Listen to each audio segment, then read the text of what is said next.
কাঁচা টমেটো, সিমের বিচি দিয়ে কাজলি মাছের চচ্চড়ি। অনেকদিন পর আপনাদের মাঝে আবারও চলে এলাম। আসসালামু আলাইকুম, সবাই কেমন আছেন? প্রচণ্ড শীত পড়েছে, ঢাকাতেও অনেক শীত। চচ্চড়ি করতে যা যা মশলা লাগে আমি সবগুলি দিয়ে ভালো মতো মিক্সড করে নিচ্ছি। আমরা আসলে অনেকক্ষণ ভিডিও দেখি মোবাইলে, কিন্তু কোনো কমেন্টস করি না। আসলে কমেন্টস না করলে কখনোই ফলোয়ার বাড়ে না। আসুন আমরা যার ভিডিও দেখব সেই ভিডিওতে একটি গঠনমূলক কমেন্টস রেখে যাব, তাহলে সেই কমেন্টস ধরে আপনার পেজে যেতে পারবে।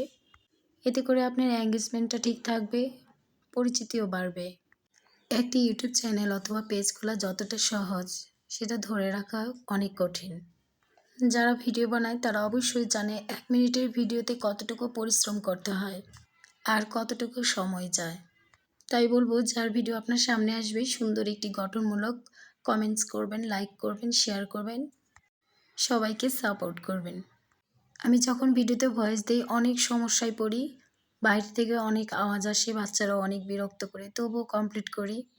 অনেক দিন বন্ধ ছিল, তো আবার চেষ্টা করছি প্রতিনিয়ত ভিডিও দিতে। জানি না দিতে পারবো কিনা, তবু চেষ্টা চালিয়ে যাব।